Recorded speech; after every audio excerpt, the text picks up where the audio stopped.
ద్వారా పరిశుద్ధ బైబిల్ గ్రంథములో నుండి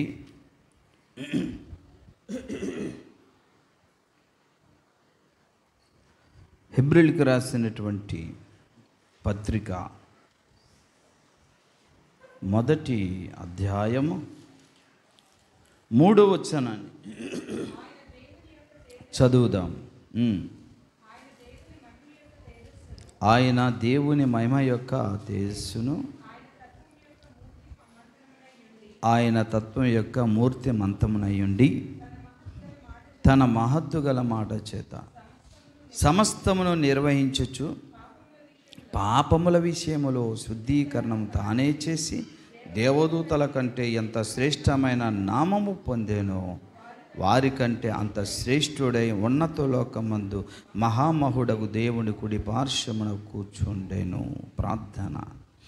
ప్రేమ కలిగిన తండ్రి, చదవబడిన లేఖనాల నుండి కొన్ని విషయాలు మీరు మాతో మాట్లాడి మా ఆత్మీయ జీవితమును బలపరిచి నడిపించి నీ కొరకు సాక్షిగా నన్ను మా బిడ్డలందరూ నిలబెట్టి మహిమ ఘనత ప్రభావాలు మీరొక్కరిని పొందుకోమని యేసు నామమున ప్రార్థిస్తున్నాము తండ్రి, ఆమేన్. ప్రియులారా, గత 2 వారాలుగా ఒక విషయాన్ని నేను మీకు చెప్తున్నాను. గత వారంలో దేవుడు త్రిత్వమై ఉన్నాడు, త్రిత్వములో ఏకత్వం అని చెప్పాను. అంటే ఒక్కరిలోనే ముగ్గురు. అంటే నిత్యుడగు దేవునిలో తండ్రి, కుమార, పరిశుద్ధాత్మ. నిత్యుడగు కుమారుడు, నిత్యుడగు తండ్రి, నిత్యుడగు పరిశుద్ధాత్మ. మళ్ళీ నిత్యుడగు కుమారుని భాగములో అనంత కోటి వ్యక్తిత్వాలు ఉన్నాయని చెప్పాను. తండ్రి అనే భాగములో కూడా అనంత కోటి వ్యక్తిత్వాలు, పరిశుద్ధాత్మ అనేటటువంటి భాగములో కూడా అనంత కోటి వ్యక్తిత్వాలు, అసంఖ్యాకమైనవి. నేను తండ్రిని, నేను తండ్రిని, నేను కుమారుడను, నేను దేవుడను, నేను కుమారుడు అనేట స్వయం స్పృహ కేంద్రాలు అంటారు దాన్నే వ్యక్తిత్వము అని చెప్పాను. అయితే ప్రియా దేవుని బిడ్డలారా, ఆ నిత్యుడగు కుమారుడనే భాగములో నుండి ఒక వ్యక్తి బయటకు వచ్చారు. ఆయన వాక్య రూపములో దేవుడు. నిత్యుడగు కుమారుని యొక్క రూపాలు. రెండో రూపం ఏంటి?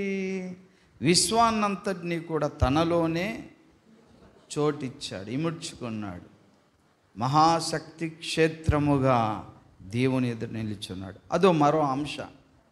మొదటి అంశ వాక్య రూపంలో వచ్చాడు. రెండో అంశం ఏంటండి?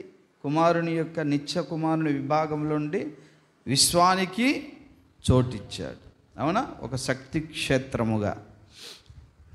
మూడవదిగా, మరి విశ్వములో గ్రహమండలాలు, సూర్యమండలాలు, అనంత సృష్టి, నువ్వు, నేను, జంతువులు, దేవదూతలు ఉండాలి. కాబట్టి వాళ్ళకి ఏం కావాలి?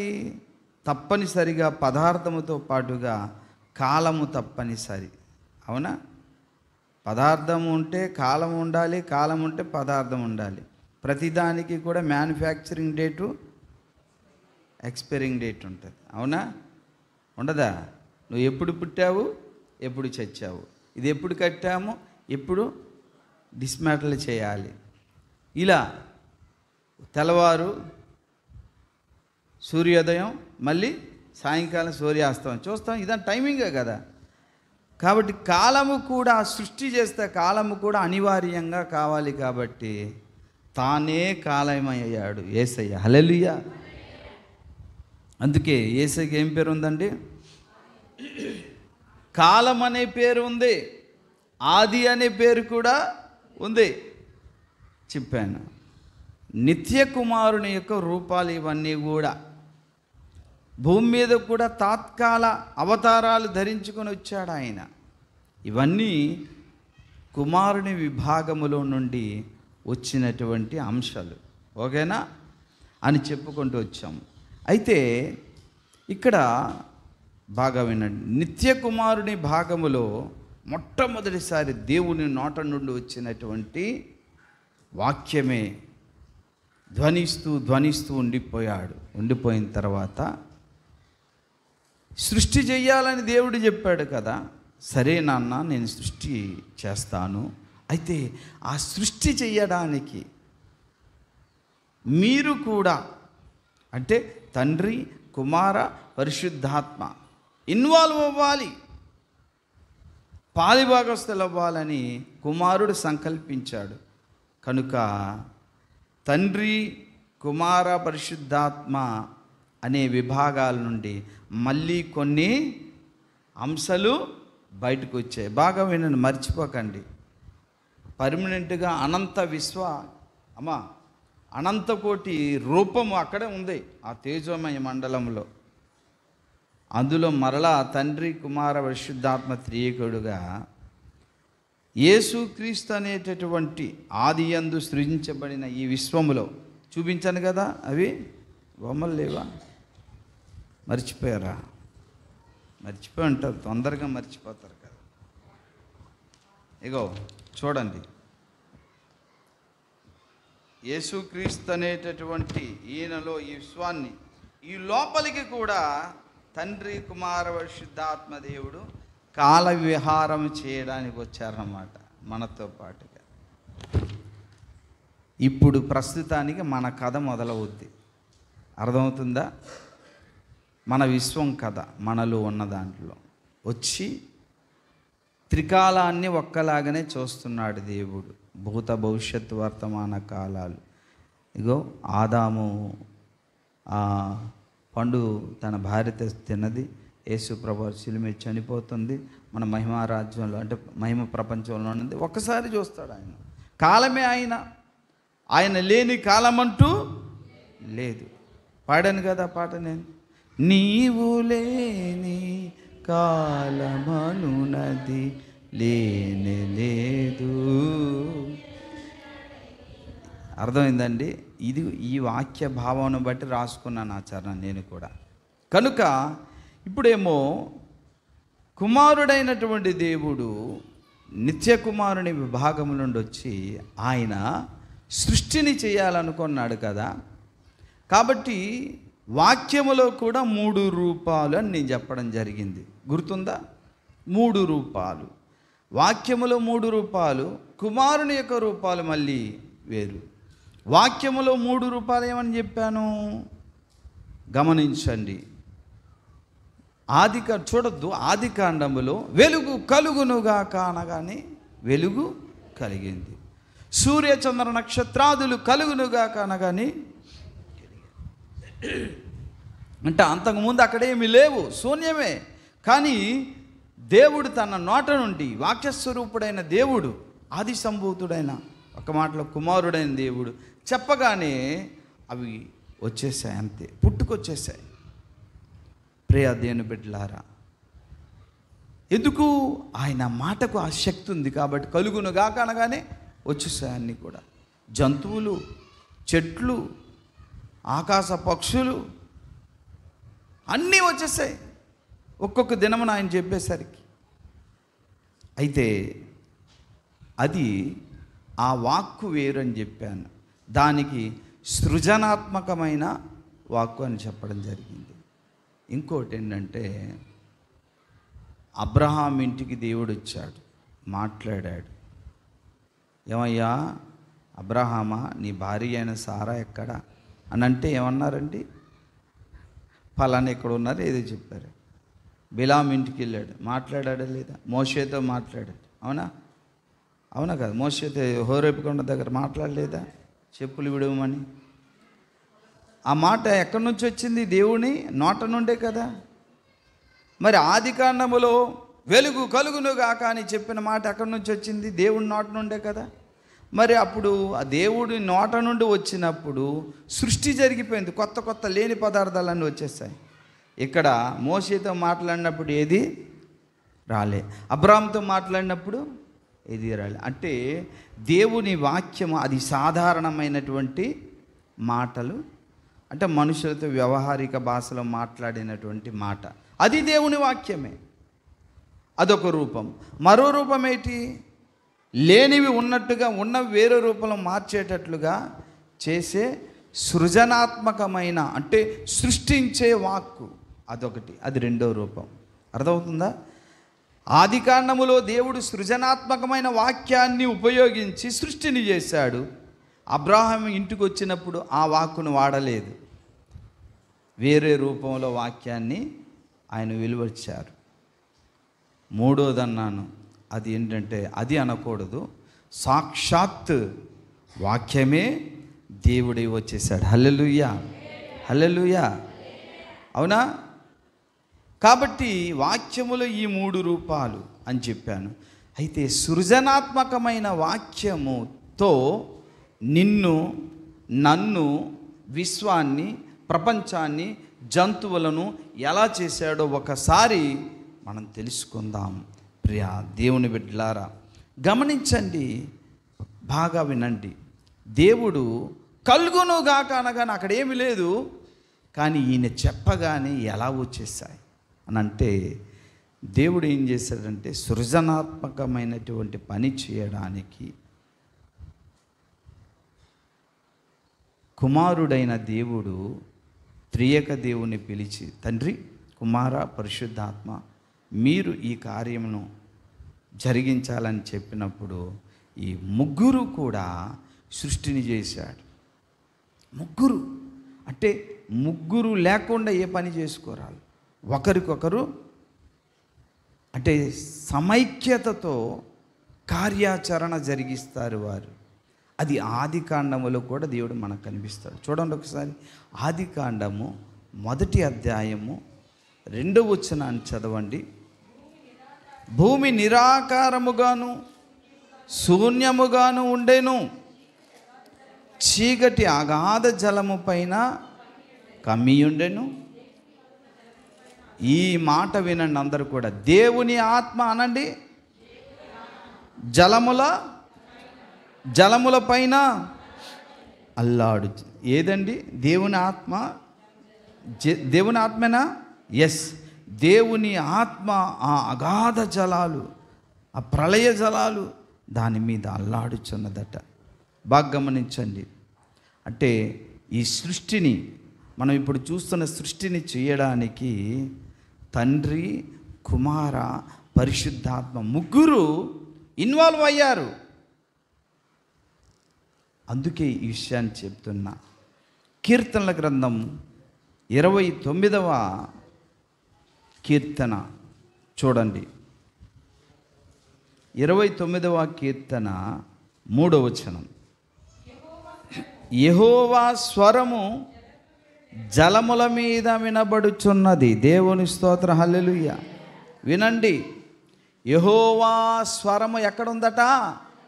జలములు. మనం ఇప్పుడు జలములు ఎక్కడ చూసామండి? ఆదికాండములో. ఆ జలముల మీద అల్లాడుచున్నది ఎవరు? ఆత్మ. ఇక్కడేమో యెహోవా స్వరము. యెహోవా స్వరం అంటే ఏమని చెప్పొచ్చు? దేవుని వాక్యం. ఎస్, అర్థమైందా? స్వరం అంటే ఏంటండి? మాట కదా, వాక్యమే కదా. అంటే ఈయన ఎవరై ఉండొచ్చు చెప్పాలి? కుమారుడైన వాక్యస్వరూపుడైన దేవుడు. ఈయనకి రెండో యెహోవా అని పేరు కూడా ఉంది. హల్లెలూయా. కాబట్టి బాగా గమనించండి, సృష్టిని ఆయన చేసేటప్పుడు ముగ్గురు ఇన్వాల్వ్ అయ్యారు. అందుకే ఆ జలముల మీద ఎవరు కనిపించారు మనకి ఇప్పుడు? పరిశుద్ధాత్మ. ఆత్మ అల్లాడుచుండెను. అదే విషయాన్ని కీర్తనల గ్రంథంలో దేవుడు మళ్ళీ రాయించాడు. ఏమిటంటే యెహోవా స్వరము జలముల మీద వినబడుచున్నది. ఎందుకు వినబడాలంటే, జలమా పై జలము పైకి వెళ్ళు, కింద జలము కిందకి వెళ్ళు అనే స్వరం అక్కడ వినబడుతున్నది. ఆ స్వరము యేసయ్య స్వరం, వాక్యం కదా. అంటే ఇప్పుడు మనకు ఆత్మ తారసపడింది. యేసు ప్రభు వారు కూడా వాక్య రూపంలో మనకు ప్రత్యక్షమయ్యాడు ఇక్కడ. అవునా? ఇద్దరు. అంటే ఇక్కడ ఆత్మ, ప్రభువైన యేసుక్రీస్తు వారు వాక్య స్వరూపుడు. తర్వాత కింద వచనం చదవండి. మహిమగల దేవుడు ఉరుము వలె గర్జించుచున్నాడు, మహాజలముల మీద యెహోవా దేవుని స్తోత్రం. హల్లెలూయా. 10వ వచనం చదవండి. యెహోవా ప్రళయ జలము మీద ఆసీనుడైన దేవుని స్తోత్రం. హల్లెలూయా. ఇప్పుడు మనకు ముగ్గురు కనబడాలి. ఇప్పుడు తండ్రి ఎక్కడున్నారట? ప్రళయ జలముల మీద. అందుకే జలముల మీద ఆసీనుడా అంటాను నేను ప్రార్థన చేసినప్పుడు. గమనించారా? జలముల మీద ఆసీనుడైనటువంటి యెహోవా, జలముల మీద వినబడుచున్న యెహోవా స్వరము అంటే దేవుని వాక్యమైన యేసయ్య. తర్వాత జలముల మీద అల్లాడుచున్న, ఇప్పుడు చెప్పండి, సృష్టిని ఎవరు చేశారండి? తండ్రి, కుమార, పరిశుద్ధ దేవుని స్తోత్రం. హల్లెలూయా, హల్లెలూయా. ఎస్, అది ఎలా చేశారు అనేది ఇప్పుడు మనం జస్ట్ టూకీగా చెప్పి నేను ముగించేస్తాను. ఎందుకంటే ఇది మళ్ళీ మళ్ళీ చెప్తేనే మీకు అర్థమవుతుంది. కాబట్టి అర్థమవుతుందా? మీరు ధన్యులండి. ఇది ఎందుకు అని అనుకోకండి, ఇవన్నీ తెలుసుకుంటేనే మంచిది. సృజనాత్మకమైనటువంటి వాక్కుతో ఆది కాండములో ఉన్న సృష్టి అంతటినీ కూడా ఆయన చేశాడు. అంతకు ముందు సృష్టి కూడా ఆయన చేశాడు. ఆ తర్వాత చెప్తాను. ఇప్పుడు ఈ సృష్టి విషయంలో గమనించండి. కలుగునుగాక అని చెప్పగానే కలిగాయి. కానీ అబ్రహాముతో మాట్లాడినప్పుడు, మోషేతో మాట్లాడినప్పుడు, లేదా బిలాముతో మాట్లాడినప్పుడు అలా కలగలే. ఎందుకు అంటే బాగా వినండి. ఇది ఎటువంటిదని నేను మీకు తెలియజేస్తాను ప్రియులారా. దేవుని వాక్కు ద్వారా సృష్టి ఎలా కలిగిందంటే, మీరు ఎప్పుడైనా గమనించారా? చిన్నప్పుడు రేడియోలు ఇండివి. ఆ రేడియోలు ఎక్కడో రేడియో స్టేషన్లు ఉంటే అక్కడ నుంచి మేము తోటలో ఉండేవాళ్ళు. మా అమ్మ నాన్న అది ఒక్కటే ఆధారం. ఫోన్ లేదు, ఏమీ లేదు. సాయంత్రం నైట్ 7 ఈ టైం 6:30 ఈ టైంలో అది ఆన్ చేసి ఉంటే దేవుడి వాక్యము, పాటలు, పాత సినిమా పాటలు ఏవో వస్తే అలా విని పడుకునేవాళ్ళు. ఏమో తర్వాత ఎఫ్ఎం వచ్చింది. అవునా? ఎఫ్ఎం అంటే దాని అర్థం ఏంటంటే బాగా గమనించండి. విశాఖపట్నంలో వాళ్ళు రిలీజ్ చేసినటువంటి సౌండ్ ఈ రేడియోలోకి వచ్చి ఎలాగొస్తున్నాయి? గాలిలో. దాన్ని ఏమంటారంటే రేడియో తరంగాల మీద ఆడియో తరంగాలు కూర్చొని వస్తుంది అన్నమాట. అర్థమవుతుందా? ఉదాహరణగా మీరు ఒక చిన్న రాయి తీసుకొని చెరువులో వేయండి. చెరువులో వేయగానే అది మునిగిపోయి నీరు ఇలా అలలు వస్తాయా లేదా? ఇలాగా వస్తాయా? దాన్ని తరంగాలు అంటారు, అలలు అంటారు. అలాగునే ఈ రేడియో తరంగాలు, సెల్ ఫోను చూసారా? ఎక్కడో టవర్ ఉంటే మనకి ఎక్కడో అమెరికా నుంచి చేసిన వచ్చేస్తుంటుంది. ఈ రేడియో తరంగాల ద్వారా శబ్ద తరంగాలు వస్తుంటాయన్నమాట. అంటే ఒక గుర్రం మీద ఓ వ్యక్తి కూర్చొని ఎలా ప్రయాణం చేస్తాడో, ఈ రేడియో తరంగాల మీద, అర్థమైందండి, శబ్ద తరంగాలు కూర్చొని మన వరకు వచ్చేసి అది ఫోన్, హలో ఎక్కడున్నావు, అరే సరిగ్గా వినిపించట్లేదు అంటే సిగ్నల్ నీకు లేదంటారు. అవునా? అప్పుడు ఏం చేస్తాం? మేడ మీదకి ఎక్కమంటారు. ఎందుకు? సిగ్నల్ సరిగా వస్తుందని. ఆ రేడియో తరంగాల మీద శబ్ద తరంగాలు కూర్చొని వస్తాయి. అర్థమవుతుందండి? దాన్నే ఫ్రీక్వెన్సీ అంటారు తరంగాలకు. ఆ ప్రక్రియను ఏమంటారు అనుకుంటే మాడ్యులేషన్ అంటారు. అందుకే ఎఫ్ఎం అంటే ఫ్రీక్వెన్సీ మాడ్యులేషన్. అలాగా ఆ తరంగాల మీద ఈ శబ్ద తరంగాలు అంటే ఆడియో సిగ్నల్స్ కూర్చొని వస్తాయి. అలాగనే ఆడియోతో పాటుగా ఇప్పుడు వీడియో కూడా వచ్చేస్తుంది. అవునా? దృశ్య తరంగాలు, అది శబ్ద ధ్వని తరంగాలు, ఇవిడేమో దృశ్య తరంగాలు. ఎక్కడో గజపతినగరంలో ఉంటాను. పాస్టమ్ గారు జోసెఫ్ ఫోన్ తీసుకొని వీడియో, భోంచేసావా, రాత్రి అవుతుంది కదా, తొందరగా వచ్చేసాయి, వర్షం పడుతుందేమో, చలికోటి తీసుకెళ్ళావా, తీసుకెళ్ళాను అంటాను. ఈమె ఇక్కడ, నేను అక్కడ. కానీ నా రూపము, నా కదలిక, నా మాట ఎలా వచ్చేస్తుంది? ఈ రేడియో తరంగాల మీద ఆడియో తరంగాలు, దాని మీదేమో ఈ దృశ్య తరంగాలు కూడా కూర్చోబెట్టి పంపిస్తున్నారు. కాబట్టి ఇక్కడ మాట్లాడింది ఎగిరి ఎగిరి ఎగిరి డైరెక్ట్ కనబడుతున్నాను అన్నమాట. మానవుడికి ఎంత తెలివితేటలు కదా. మరి మన దేవుడు మానవుణ్ణి అన్నిటినీ తరంగాలు సృజించిన వాడు కదా. ఆయన మాట ద్వారా విశ్వాన్ని ఎలా చేశాడంటే ఆల్రెడీ ఆలోచించాడు. ఇక్కడ నదులు, సముద్రాలు ఇలా పారుతూ, చెట్లు ఇలా ఉండాలనుకుని ఆల్రెడీ ఇక్కడ అనుకున్నాడు ఆయన. అంతే. ఎవరండి? వాక్యస్వరూపుడైన యేసయ్య కదా సృజించాడు తన వాక్కు ద్వారా. ఇలా కలుగునుగాక అనగానే ఇక్కడ అనుకున్నాడు. అనుకున్నవంతా కూడా తన మాట వెళ్తుంది కదా. బాగా వినండి, పలికాడు. తను అనుకున్నది దాని మీద కూర్చొని వెళ్ళి అక్కడ రూపం తయారైపోతుంది అన్నమాట. హల్లెలూయా. అర్థమైందా? తను మాట పలికాడు, తన ఆలోచన దాని మీద కూర్చొంది, వెళ్ళి అక్కడ ఫామ్ అయిపోయి చెట్టు, ఆ జంతువులు, అదిగో అక్కడ సింహం.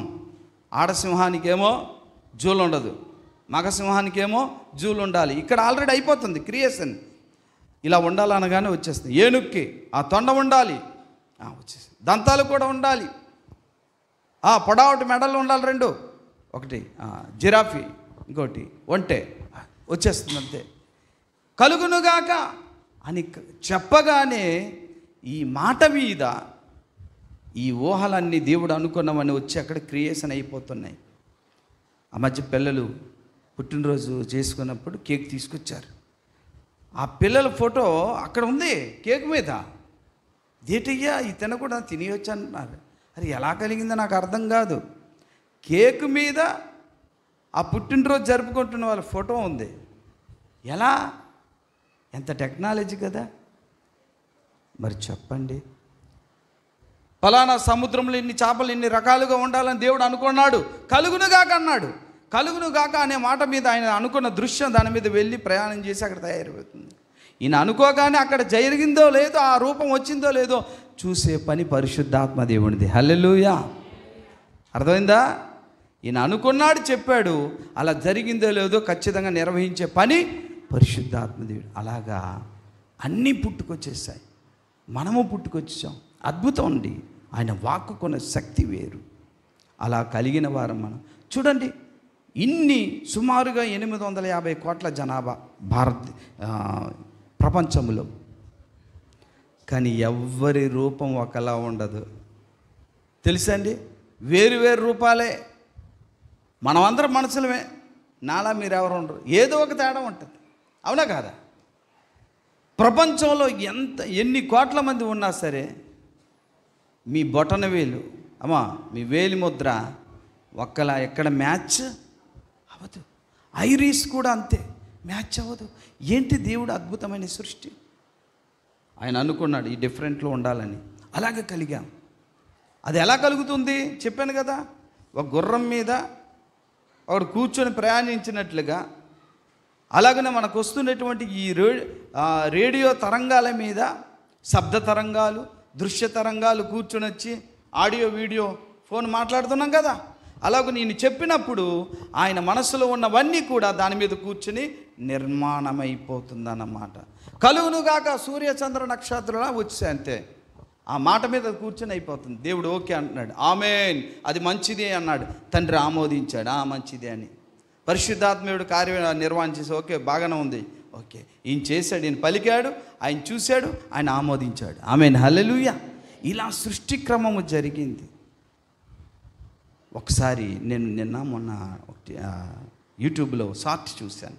అదేంటంటే ఒక రింగ్ ఉంది, ఇలా కింద పడుతుంది. ఇదేమో దీనికి గుర్తుంటే ఇది పైకి లేచింది, అదేమో దాన్ని గుర్తుంటే ఇలా తిరుగుతూనే ఉంది. అది ఎలాగా ఇలా ఆగుతూ, అలాంటి 2-3 అంటే దాన్ని మట్టుగా అదే తిరిగి ఆటోమేటిక్ రొటేషన్ అయ్యేది కనిపెట్టినట్టుగా చూపిస్తున్నారు. చూపించేది లాస్ట్లో ఏం చెప్పారు తెలుసా? ఆటోమేటిక్ రొటేషన్ అనేది అబద్ధం. చాలామంది అలా ఆటోమేటిక్గా దానమట్టుగా తిరిగేటట్లుగా ప్రయత్నం చేశారు, కానీ అది సాధ్యం పడలేదు. ఇదిగో బ్యాటరీలు గట్రా చూపించారు, ఎవరికి సాధ్యం కాలేదట. దానమట్టుగా అది ఎలా తిరుగుతూ ఉండడం. నేను అప్పుడు ఆశ్చర్యపోయాను. అండి బ్యాటరీ కరెంటు ఉంటేనే ఫ్యాన్ తిరుగుతుంది, బ్యాటరీ ఉంటేనే గడియారం తిరుగుతుంది. ఏ బ్యాటరీ వేసాడండి భూమికి? తన చుట్టూ తాను తిరుగుతూ తిరుగుతూ తిరుగుతూ తిరుగుతూ తిరుగుతూ 24 గంటలు అలా ఇస్తూనే ఉన్నాడు రోజు. తన చుట్టూ తాను తిరుగుతూ మళ్ళీ సూర్యుని చుట్టూ తిరుగుతూ తిరుగుతూ సంవత్సరాలు ఆగుతుంది. బ్యాటరీ అయిపోయిందా? పోని చందమామ, చంద్రుడు తన చుట్టూ తాను తిరుగుతూ తిరుగుతూ తిరుగుతూ భూమి చుట్టూ తిరుగుతుంది. ఇప్పుడేం బ్యాటరీ అయిపోయిందా? దీన్ని ఎవరు తిప్పుతున్నారు?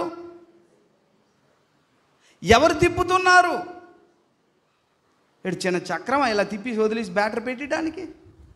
ఒక్కటి కాదు, ఒక భూమి కాదు, చంద్రుడు కాదు, సూర్యుడు కాదు, నవగ్రహాలు కాదు, విశ్వమంతా గిర్ర తిరుగుతూనే ఉంది. ఎలా సాధ్యం? ఎందుకంటే హెబ్రీయులకు రాసిన పత్రిక 1వ అధ్యాయం 3లో చదివని చూసారా?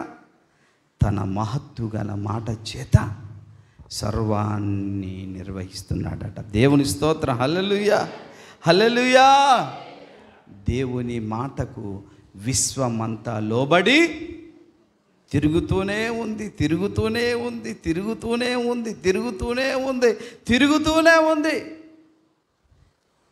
దేవుని మాటకు లోబడి సకల జీవరాశులు పుట్టుకొచ్చాయి.